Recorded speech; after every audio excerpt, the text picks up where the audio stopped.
The transport ship was falling apart around Captain Lee Daewon. Metal screamed against metal as the hull twisted from the enemy fire. Sparks flew from broken control panels. The lights flickered on and off in the smoke-filled cabin. Hull breach. "In Section 4, shouted Sergeant Kim Hoseok from the pilot seat. His hands moved fast over the controls, but nothing worked anymore. "We're going down hard." Daewon grabbed the emergency kit from the wall. He had been a soldier for 8 years, but this was his first time behind enemy lines. The mission was supposed to be simple. Fly supplies to the forward base on planet Kalara, land safely, return home. Nothing about enemy fighters appearing from nowhere. The ship hit the ground like a hammer hitting stone. Daewon's head slammed against the wall. Everything went black. When he woke up, the ship was quiet. Too quiet. Smoke still came from the broken electronics, but he could not hear Kim Hoseok breathing anymore. Daewon crawled to the front of the ship. His sergeant was dead. So were the other 3 crew members. He was alone. Daewon checked his body for wounds. His left arm hurt, but it was not broken. Blood came from a cut on his forehead. His uniform was torn, but he could still move. The emergency kit was still in his hand. Outside the broken window, he saw an alien world. 2 orange suns hung in a purple sky. Strange trees with silver leaves grew everywhere. In the distance, mountains rose like sharp teeth against the horizon. This was Kalara, home planet of the Kalari Empire. The enemy. Daewon had studied the Kalari during his training. They were tall, maybe 8 feet high. Their skin looked like armor made of dark green metal. They had 4 arms instead of 2. Their faces were long with yellow eyes that could see in the dark. They were strong and fast, and they hated humans. The war had started 3 years ago when humans found planets with resources they needed. The Kalari said those planets belonged to them. Neither side would back down. Now thousands of soldiers from both sides were dead, and the fighting was getting worse. Daewon opened the emergency kit. Inside he found a small medical scanner, water, pills that would last 5 days, food bars for 1 week, and a broken communication device. He tried to fix the radio, but it was damaged beyond repair. No one would come looking for him. Command probably thought he was dead already. He climbed out of the crashed ship. The air smelled different here. It was thicker than Earth air and had a metallic taste. The gravity was lighter, which made walking feel strange. Every step made him bounce a little. Looking around, Daewon saw he was in a forest. The silver trees were actually quite beautiful. Small flying creatures that looked like butterflies moved between the branches. They had wings that changed colors in the sunlight. For a moment, he forgot this was an enemy world. Then he heard the sound of aircraft engines. Daewon hid behind a large tree and watched the sky. 3 Kalari fighter ships flew overhead in formation. They were searching for survivors from his crash. The ships moved in slow circles, getting closer to his position with each pass. He had to move. Now. Grabbing his emergency kit, Daewon ran deeper into the forest. The Kalari ships would find his crashed transport soon. When they did, they would search the area on foot. He needed to find shelter and make a plan. After running for an hour, Daewon stopped to rest by a small stream. The water was clear and tasted clean. He filled his water bottle and ate one of his food bars. It tasted like cardboard, but it would keep him alive. As he sat by the water, Daewon thought about his options. The human forward base was 50 kilometers away through enemy territory. He had no vehicle, no working radio, and limited supplies. The Kalari would be looking for him. Even if he could avoid their patrols, crossing 50 kilometers of unknown terrain would take days, maybe weeks. He could try to find a place to hide until the war ended, but that could take years. His food would run out in a week. He would have to find another way to survive. Daewon stood up and looked around. In the distance, he could see smoke rising from behind a hill. It was too much smoke for a forest fire. Someone had built fires there. Big fires. A settlement. His training told him to avoid civilian areas. Kalari settlements would have soldiers guarding them, but his water was already running low, and the Kalari patrol ships were still searching the forest. He needed shelter and information about the local area. He decided to take a closer look. Moving carefully through the trees, Daewon made his way toward the smoke. The sound of aircraft engines came and went as the patrol ships continued their search. Each time he heard them, he hid under the thick branches until they passed. As the sun began to set, Daewon reached the top of the hill. Below him lay a Kalari village. But something was wrong, very wrong. The buildings were damaged. Many had holes in their walls or roofs. Some were completely destroyed. Bodies lay in the streets. Kalari bodies. The smoke he had seen was coming, from fires that were burning out of control. This was not battle damage from human weapons. Daewon knew what human weapons did to buildings and people. This was something else. Something that had come from the sky and burned everything it touched. Kalari weapons. As darkness fell, Daewon saw movement in the village. Kalari civilians were moving between the buildings, trying to help the wounded and put out fires. They moved slowly, like people who had been hurt badly but were still trying to survive. An old Kalari male was treating wounded people with bandages made from torn cloth. A female Kalari was searching through the rubble of a destroyed building, calling out names. A small Kalari child sat alone in the street, crying. These were not soldiers. These were just people. People whose own military had attacked them. Daewon watched from his hiding place and felt something change inside him. He had expected to find enemy soldiers and military equipment. Instead, he found families trying to survive. Children who were hungry and scared. Old people who needed medical help. The smart thing would be to move on. Find another route to the human base. These were aliens, after all. The enemy. Their problems were not his problems, but as he watched the small child crying alone in the street, Daewon knew he could not just walk away. He was a soldier, but he was also a human being, and human beings helped children who were in trouble, even if those children were supposed to be the enemy. Daewon checked his emergency kit one more time. The medical scanner could help treat injuries. The water purification tablets could clean dirty water. The food bars could feed hungry people for a few days. He had supplies that could save lives. The question was whether he was brave enough to use them. As the twin suns disappeared behind the mountains, Captain Lee Daewon made the decision that would change everything. He would not run from this place. He would not hide until the war ended. He would help, even if it meant staying behind. Enemy lines forever. 3 days had passed since Captain Lee Daewon decided to help the village. He had been watching the Kalari from his hiding place in the forest, learning their routines and trying to understand their language. The old male who treated the wounded was named Veltar. The female searching through rubble was called Korthia. The crying child was her daughter, Nalessa. Daewon had been a quick student in military school. Languages came easily to him.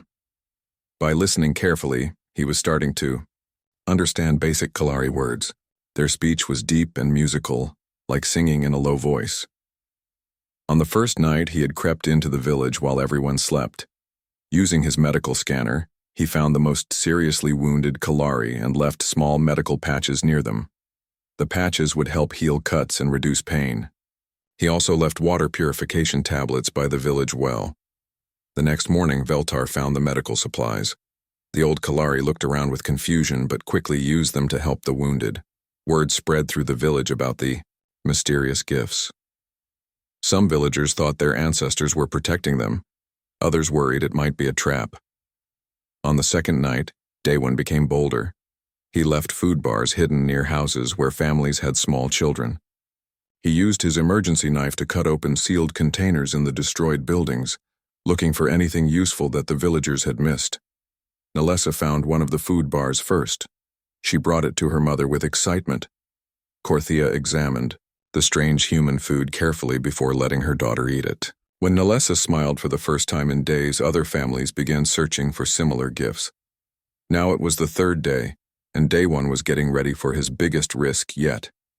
Kalari soldiers were coming to the village. He could see their transport vehicle approaching from the east, kicking up clouds of purple dust as it moved across the desert. Daewon counted 6 soldiers as they entered the village. They wore the dark green armor of the Kalari military and carried energy weapons that glowed with blue light. Their leader was tall even by Kalari standards. with scars on his armored face that spoke of many battles. The villagers gathered in the main square as the soldiers demanded to speak with their leader. Veltar stepped forward, his old body straight, and proud despite his injuries.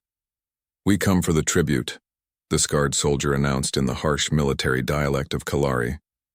"This region must provide food and medical supplies for the war effort." Veltar gestured to the destroyed buildings around them.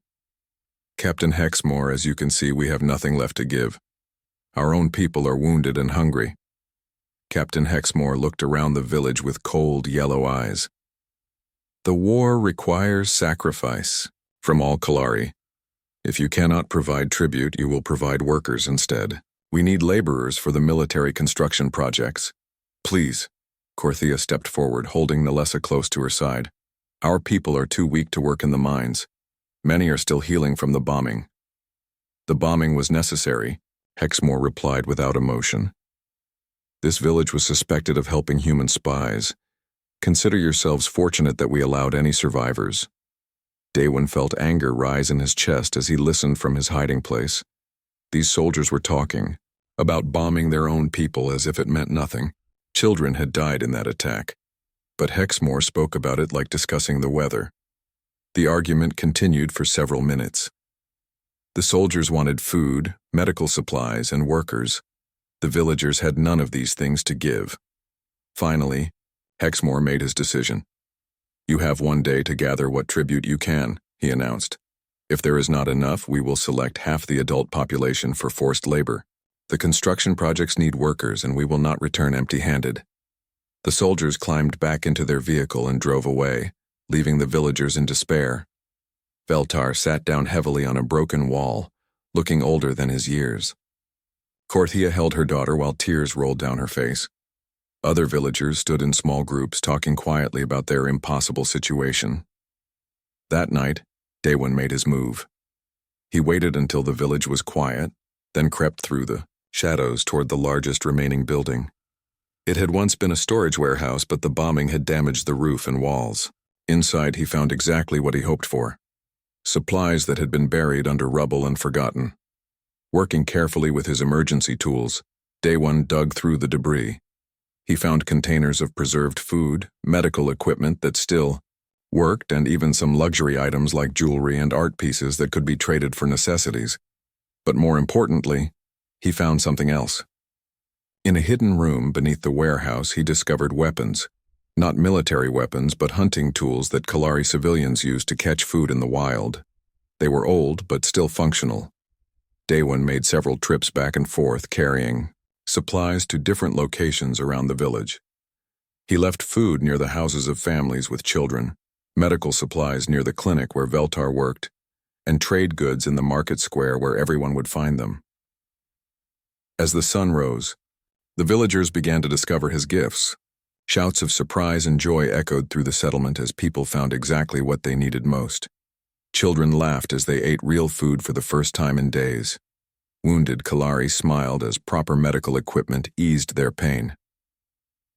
Veltar stood in the center of the village, holding a medical scanner that was far more advanced than anything the Kalari military had given them. He looked around at all the supplies that had appeared overnight and spoke to the gathered crowd. "Someone is watching over us," he said in his deep, thoughtful voice. "Someone who knows our needs and wants to help us survive." "But who?" asked Korthia. "And why would they help us without asking for anything in return?"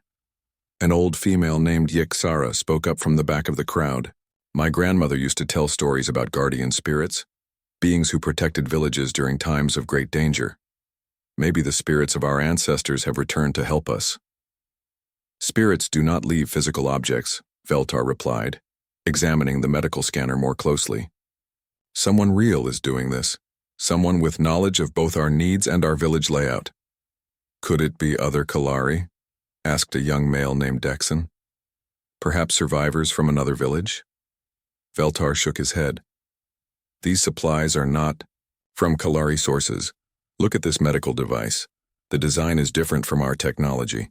The food containers use symbols I do not recognize." As the villagers discussed the mystery of their benefactor, Daewon watched from the forest with satisfaction. They had enough supplies now to satisfy Captain Hexmore when he returned. The forced labor draft would be avoided, and the village would survive another day. But he also noticed something else. The villagers were standing straighter now. They moved with more energy and hope. The gifts had given them more than just food and medicine. They had given them the belief that someone cared about their survival. That afternoon, Captain Hexmore returned with his soldiers, expecting to find a village ready to surrender half its population. Instead, he found a community that had somehow gathered an impressive tribute of food, medical supplies, and trade goods. "Where did you find all this?" Hexmore demanded suspiciously. "We searched harder," Veltar replied calmly. Sometimes determination can uncover resources that seemed lost forever. Hexmore examined the supplies carefully, but could find no evidence of anything illegal. The tribute was acceptable, and his mission was complete. He loaded the goods into his transport and prepared to leave. "You are fortunate," he told Veltar before departing. "But do not expect such fortune to continue. The war is getting worse and future tributes will be larger." After the soldiers left, the villagers celebrated their narrow escape. But in the back of his mind, Veltar wondered about their mysterious protector. Someone had saved them today, but who? And would they continue to help when the next crisis came? In the forest, Daewon was already making plans for exactly that possibility. He had learned something important today.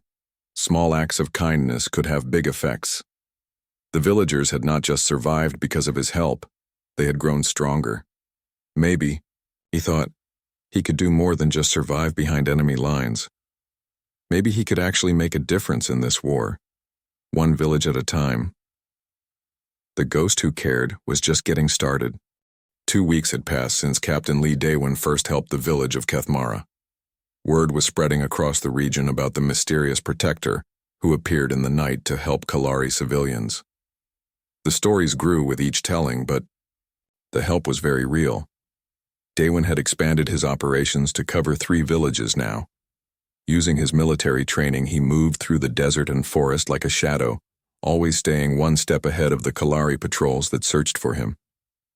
His language skills had improved greatly. He could now understand most conversations and even speak simple phrases when necessary. The Kalari had started calling him Veth Kalar, the ghost who cares. The name spread through the underground networks that connected the villages. Farmers and traders carried the stories from settlement to settlement. Even Kalari soldiers had begun to whisper about the mysterious figure who could appear and disappear without being seen. In the military command center 50 kilometers away, General Kreshfor studied the reports with growing frustration. His patrols had found evidence of the ghost's activities, but never the ghost himself. Supply convoys were being raided, but the missing supplies were not being used to attack Kalari forces. Instead, they were showing up in civilian settlements that had been abandoned by the military. "This makes no sense," Kreshfor complained to his aide, Colonel Zethrak. "What kind of enemy steals medical supplies and food only to give them away to our own people?" "Perhaps it is not an enemy," Zethrak suggested carefully. "Perhaps it is a Kalari who disagrees with our policies toward the civilian population." Kreshfor slammed his fist on the table. "No Kalari would help villages that have been marked as potential human sympathizers. This is something else, something we do not understand." Meanwhile, in the village of Kethmara, Daewon was preparing for his most dangerous mission yet. He had learned that Korthia, the mother of little Nalessa, had been arrested by Kalari military police. She was being held in a detention camp 20 kilometers away, accused of communicating with human forces. The accusation was ridiculous. Korthia had never even seen a human before Daewon started helping the village, and she still did not know he existed.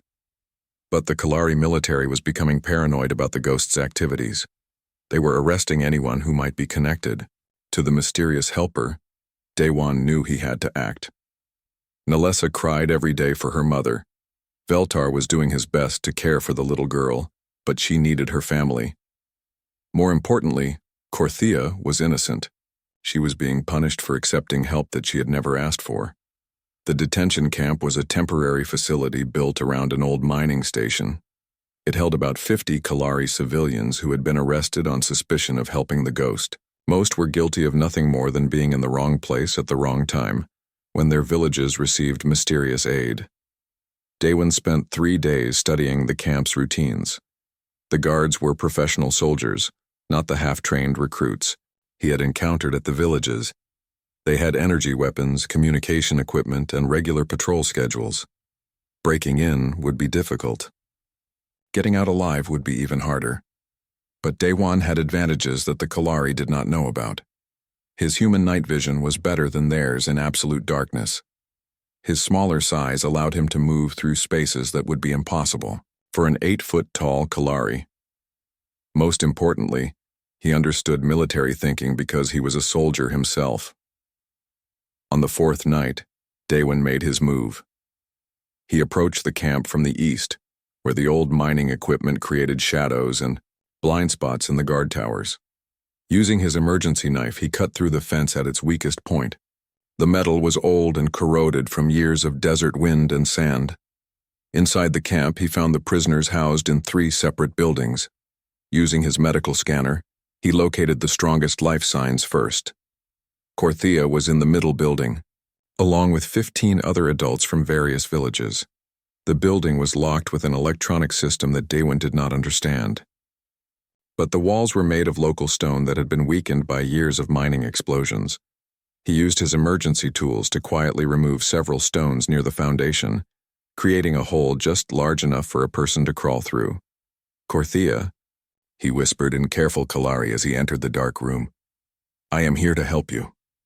The Kalari woman looked up from where she sat on the floor, her yellow eyes wide with fear. She had been beaten during her interrogation and moved carefully because of her injuries. "Who are you?"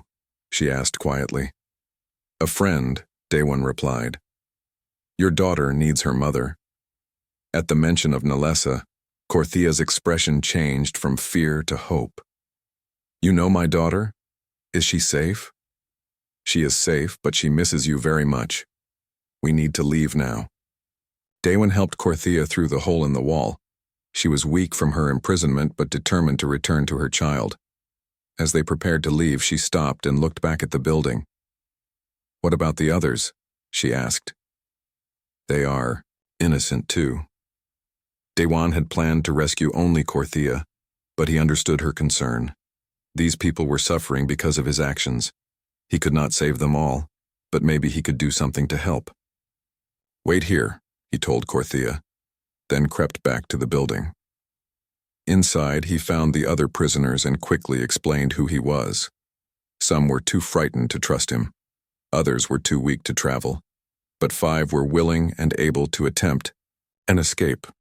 The group moved carefully through the camp, staying in the shadows and avoiding the guard patrols. Daewon led them to a supply truck that was parked near the main gate. He had studied the vehicle during his reconnaissance and knew it would be leaving early the next morning. Using his military training, Daewon disabled the truck's communication system and modified its route programming. When the guards started the vehicle in the morning, it would take them directly to the village of Kethmara instead of their intended destination. He also left something else in the truck, a written message in Kalari script. It was the first time he had communicated directly with the military, and he chose his words carefully. "These people are innocent," the message read. "They are guilty only of accepting help that was freely given. Your war is with soldiers, not with children and families. A true warrior protects the innocent, not punishes them." The message was signed with a symbol that would soon become famous throughout the region, a simple drawing of a hand reaching out to help another hand. The escape was successful. Korthia was reunited with Nalessa in an emotional scene that brought tears to Veltar's eyes. The other rescued prisoners were welcomed into the village and given medical care for their injuries. But the rescue had consequences that Daewon had not expected. General Kreshfor was furious when he learned about the escape. The ghost had penetrated a military detention facility and rescued prisoners without firing a single shot. Worse, the message left behind showed that this mysterious figure understood Kalari military culture well enough to challenge their honor directly. "Double the patrols," Kreshfor ordered. "Increase security at all civilian settlements. And bring me whoever is responsible for this ghost business. The increased military presence made Daywin's work more difficult, but it also had an unintended effect. The Kalari civilians began to see their own military as oppressive occupiers rather than protectors. The contrast between the ghost who helped them and the soldiers who threatened them became impossible to ignore. In the village of Kethmara, Veltar called a secret meeting of the community elders. They gathered in the old warehouse where Daywan had first found supplies to help them. "We need to talk about our protector," Veltar said seriously. "The military is angry about the rescue. They will increase their demands and their searches. We may all be in danger because of the help we have received." An old female named Yexara spoke up. "Are you suggesting we should refuse the ghost's help?" "I am suggesting we should try to understand who this ghost really is," Veltar replied. "Someone who can penetrate military facilities and rescue prisoners is not an ordinary person. Someone who understands our language and our customs so well is not a simple bandit or rebel." "Does it matter?" asked Korthia, holding her daughter close. "Whoever the ghost is, they brought me back to Nalessa. They have kept our village alive when the military would have let us starve. I do not care about their identity. I only care that they continue to help us." Veltar nodded thoughtfully. "You are right, but I believe our ghost may be more than just a helper. I believe they may be the key to ending this war." In the forest outside the village, Daywin listened to the conversation with growing concern. The Kalari were becoming suspicious about his identity and his motives. Soon they would figure out that their protector was actually a human soldier. When that happened, everything would change. The question was whether the change would be for better or worse. As he prepared to leave for his next mission, Daywin made a decision that would shape the rest of his time behind enemy lines. He would continue to help the Kalari civilians, but he would also begin preparing for the day when his true identity would be revealed. The ghost who cared was about to become something much more dangerous, a bridge between two species at war. 1 month after the prison rescue, the legend of Vethkalar had spread across half the continent. Captain Lee Daywin had helped 12 villages, rescued over 30 prisoners, and redirected enough military supplies to keep thousands of Kalari civilians alive. But his greatest test was about to come from an unexpected source, his own people. Daywin was returning from a supply run to the village of Zethmora when he heard the familiar sound of human aircraft engines. He looked up to see 3 Earth Defense Force bombers flying toward Kethmara. His heart stopped. Those were not transport ships or fighters. They were heavy bombers designed to destroy entire settlements. The human military had decided that Kethmara was a strategic target. Without thinking, Daywin broke from cover and ran toward the village as fast as his legs could carry him. The bombers were flying slowly, probably doing a final target assessment before their attack run. He had maybe 10 minutes before they came back to drop their payload on the village where Nalessa played and Veltar treated the sick. He burst into the village square shouting warnings in Kalari. "Aircraft coming! Take cover! Everyone to the deep cellars now!" The villagers looked up in confusion. Some recognized his voice as the ghost who had been helping them, but they had never seen him in daylight before. For the first time, they saw that their protector was not a Kalari at all. He was human. Veltar stared at Daywin with wide yellow eyes. You are... "I am the one who has been helping you," Daywin said quickly. "But right now, that does not matter. Human bombers are coming to destroy this village. We have to get everyone to safety." The revelation that their ghost was actually a human soldier sent shockwaves through the crowd. Some villagers backed away in fear. Others stood frozen in disbelief. A few reached for farming tools that could be used as weapons, but Nalessa, who was only 6 years old, ran straight to Daywin and grabbed his hand. "Ghost man," she said happily in her child's voice. "You came to see us in the daytime." Her innocent reaction broke the tension. Korthia stepped forward and placed her hand on Daywin's shoulder. "Human or not, he saved my life and brought me back to my daughter," she announced to the crowd. "If he says bombers are coming, we should listen." The sound of aircraft engines grew louder. Veltar made a quick decision. Everyone to the old mining tunnels beneath the warehouse, he commanded. Move quickly and stay together. The villagers began to move, but many were still staring at Daewon with confusion and suspicion. An old male named Hexstar stopped directly in front of him. Why? Hexstar demanded. Why would a human help us when your people want to destroy us? Daewon heard the bombers making their turn for the attack run. There was no time for long explanations. Because children should not pay for the mistakes adults make in war, he said simply. Kalari children or human children, it makes no difference to me. Something in his voice convinced them. The villagers finished their evacuation just as the bombers appeared over the horizon. Daewon was the last one into the tunnels, sealing the entrance behind him as the first explosions shook the ground above. The bombing lasted for 20 minutes.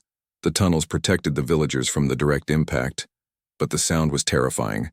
Children cried while their parents held them close. Adults prayed to their ancestors for protection. Through it all, Daewon sat quietly in the corner, feeling sick about what his own species was doing to innocent people. When the bombing finally stopped, they waited another hour before emerging from the tunnels.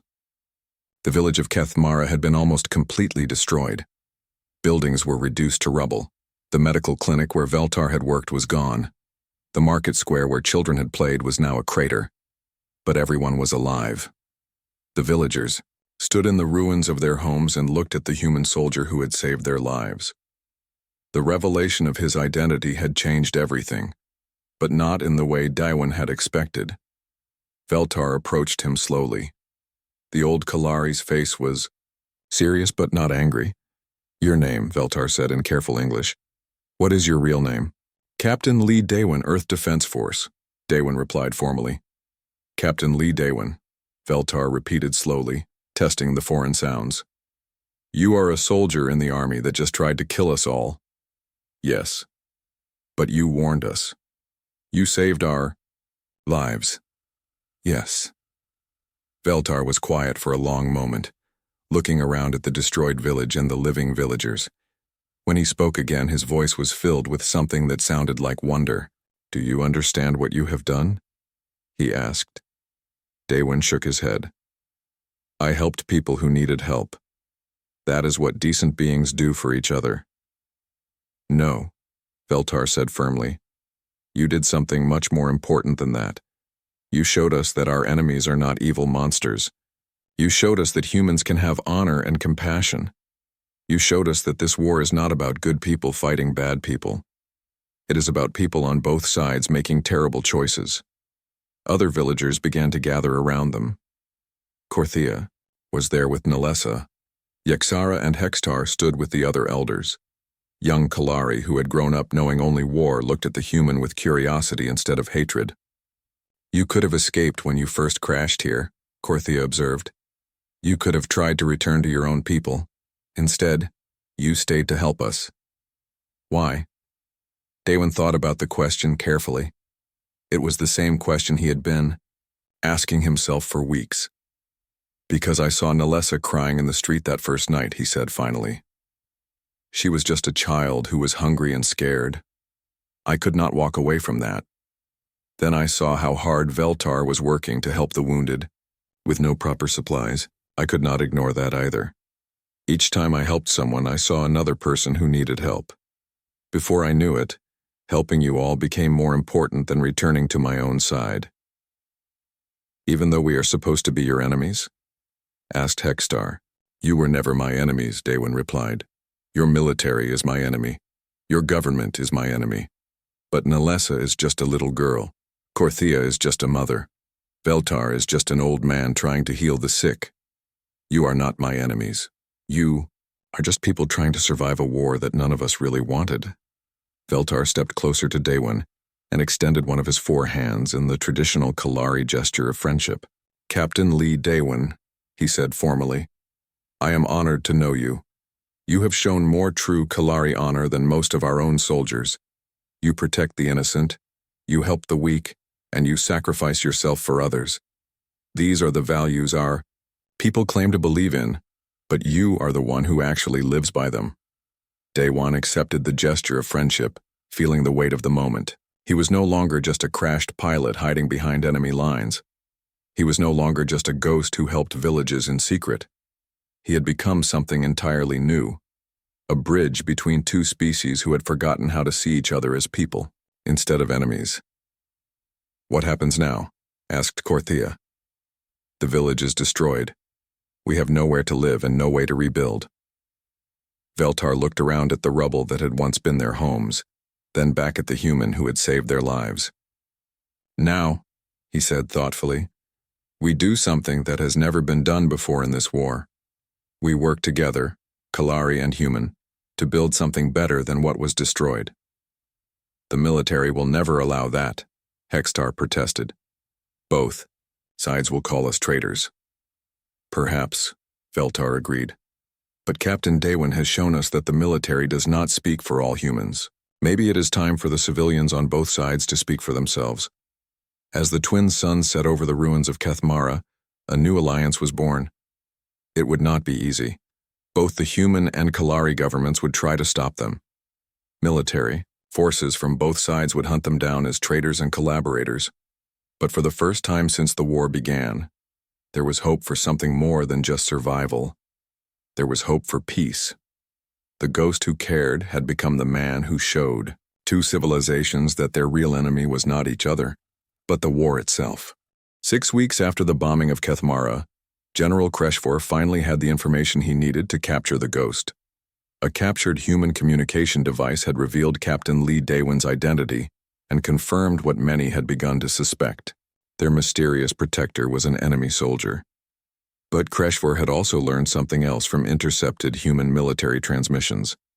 The Earth Defense Force had declared Daewin dead and removed him from their active duty roster.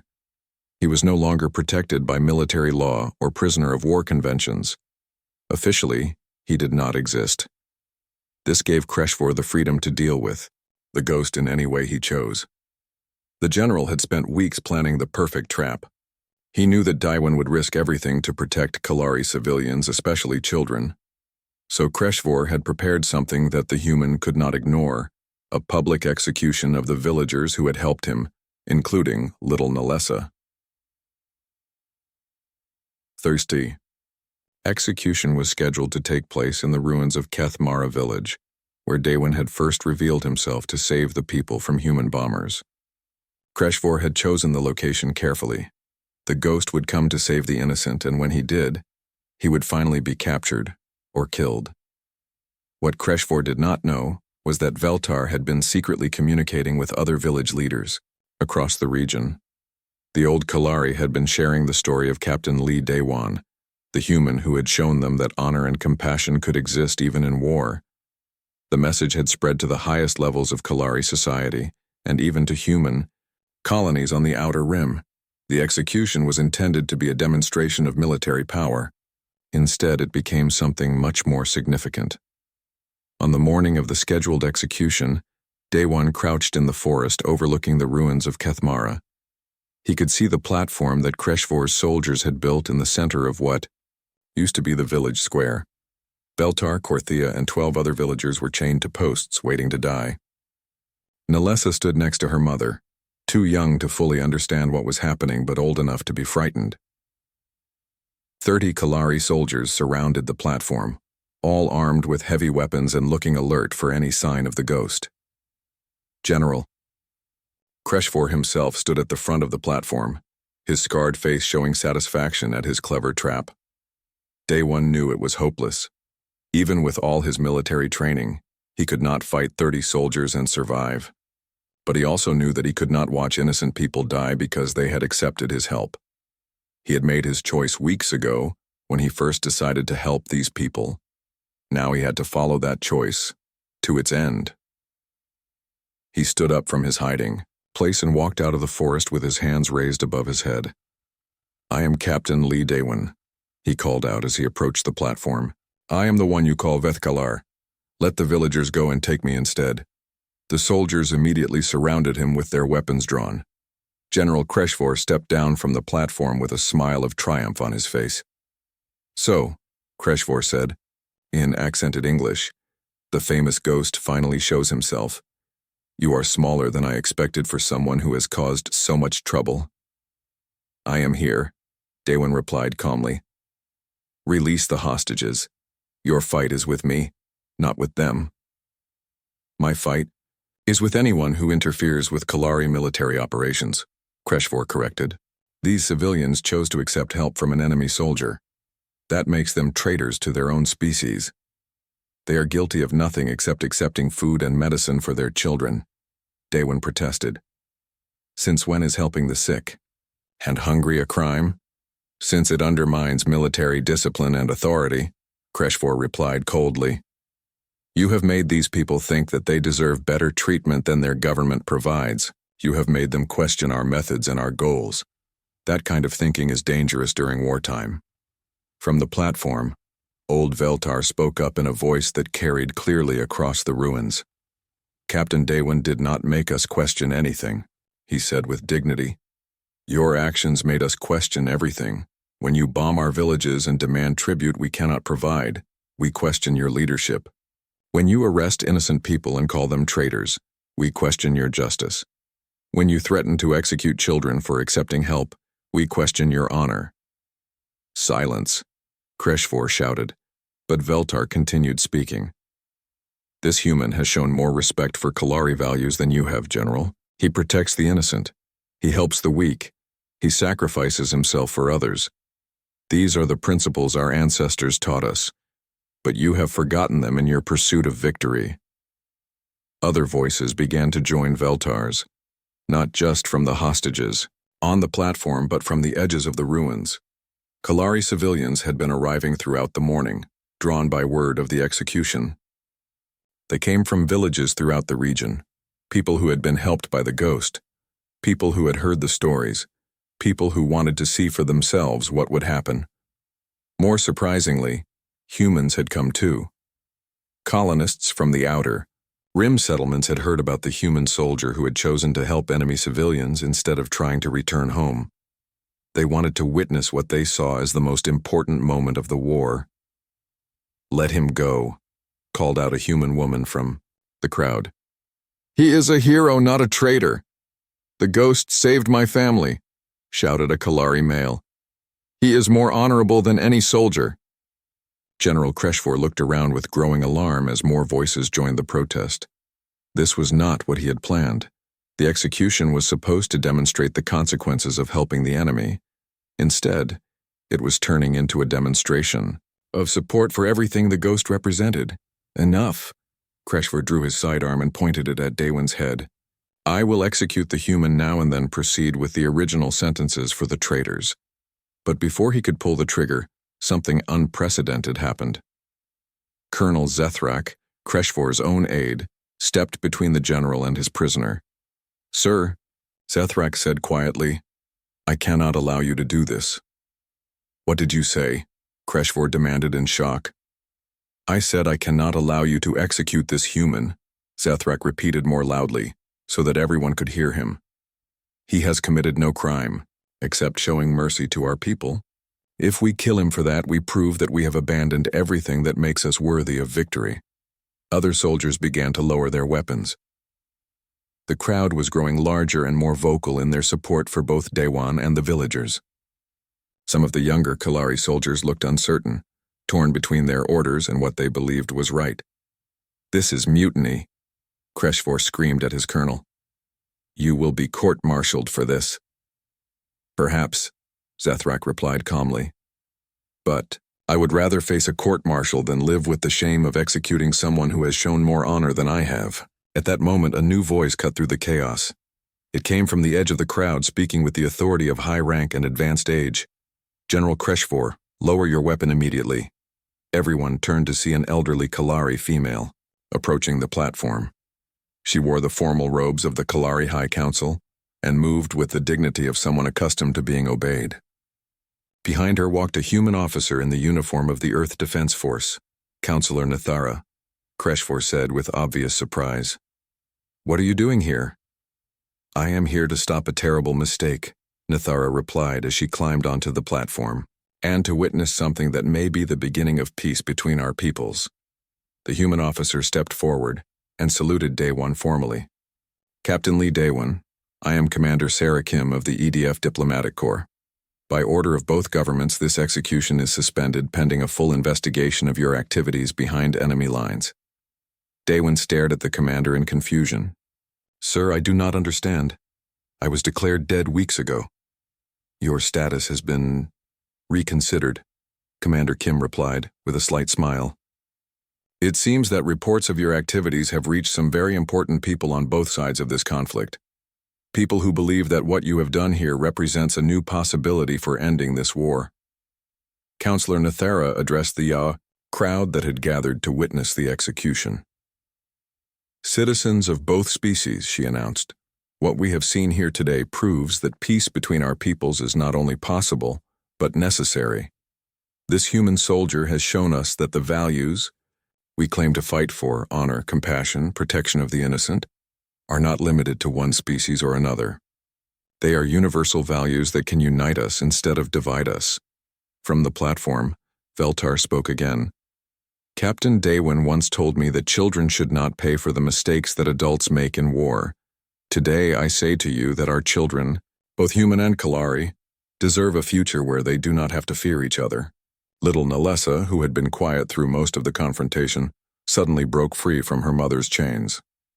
The metal had been damaged in the bombing weeks earlier, and she was small enough to slip through. She ran to Daewon and wrapped her small arms around his legs. Ghost man, she said in her innocent voice, are you going away again? Daewon knelt down to her level and spoke gently in Kalari. I do not know, little one, but I promise you this. I will never stop caring about you and your people. The simple scene of a human soldier comforting an alien child in the ruins of a bombed village became the image that would define the end of the war. Someone in the crowd had been recording the event, and within hours the footage was being broadcast across both human and Kalari space. General Kreshvor, seeing his authority crumbling around him, made one last desperate attempt to salvage his position. This is all propaganda and lies, he shouted. The human is a spy and a terrorist. These villagers are traitors. I will not allow enemy sentiment to undermine Kalari security. But his words fell on deaf ears. The soldiers who had been ready to follow his orders minutes earlier now stood in small groups, talking quietly among themselves about what they had witnessed. The crowd continued to grow as more people arrived to see what was happening. Commander Kim stepped forward and addressed both Kreshvor and the assembled crowd. The war between our species began because we failed to understand each other, she announced. We saw only enemies where we should have seen people. Captain Daewon has shown us a different way. He has proven that understanding and compassion can exist even in the middle of conflict. What are you proposing? Asked Counselor Nathara. A new kind of peace process, Commander Kim replied. Not negotiations between governments and militaries, but conversations between the people who actually have to live with the consequences of our decisions. Starting here, in this village, with the people who have already learned how to see past their differences. Over the following months, the ruins of Kethmara became the site of the first interspecies peace talks in the history of the war. Representatives from both governments came to listen to the stories of the villagers who had been helped by the ghost. They heard testimony from Kalari civilians about the human soldier who had risked everything to protect them. They listened to human colonists who had learned that their supposed enemies were not monsters, but families trying to survive. The process was not easy. There were setbacks and arguments and moments when it seemed like the old hatreds would win. But every time the talks threatened to break down, someone would mention Captain Lee Daewon, the man who had chosen to see people instead of enemies. General Kreshvor was quietly reassigned to a desk job on a distant planet. Colonel Zethrak was promoted to take his place and became the first Kalari officer to implement joint human-Kalari humanitarian protocols. Daewon himself became something unprecedented in military history, a peace ambassador who was still technically a serving officer. He worked with teams of both species to establish refugee camps, coordinate medical aid, and train soldiers in what became known as humanitarian warfare, the practice of protecting civilians even when they belonged to the enemy side. The war did not end immediately. There were still battles to be fought and territories to be negotiated, but it began to change in fundamental ways. Soldiers from both sides started to see protecting civilians as more important than achieving military objectives. Villages that had been abandoned began to receive aid from both governments. Children who had grown up knowing only fear began to hope for a future where humans and Kalari could live in peace. 1 year after the failed execution, a permanent memorial was built in the center of the rebuilt Kethmara village. It was a simple, stone monument with an inscription in both human and Kalari languages, for the one who saw people, not enemies. On the day of the memorial's dedication, Daewon stood beside Veltar and watched as Nalessa, now 7 years old, placed flowers at the base of the stone. She had grown up bilingual, speaking both Kalari and human standard with equal fluency. She represented the first generation of children who would grow up seeing interspecies cooperation as normal instead of miraculous. "Do you ever regret it?" Veltar asked quietly as they watched the ceremony. "Choosing to help us instead of returning to your own people?" Daewon smiled as he watched Nalessa laugh while playing with both human and Kalari children. "How could I regret the choice that led to this?" The ghost who had cared had become the man who showed two civilizations that their shared values were stronger than their differences. In choosing to help rather than harm, to protect rather than destroy, he had changed not just his own fate but the destiny of both species. The war would eventually end with a peace treaty signed in the rebuilt village of Kethmara, but long before that official end, the real peace had already begun, in the heart of one human soldier who decided that caring was more important than winning.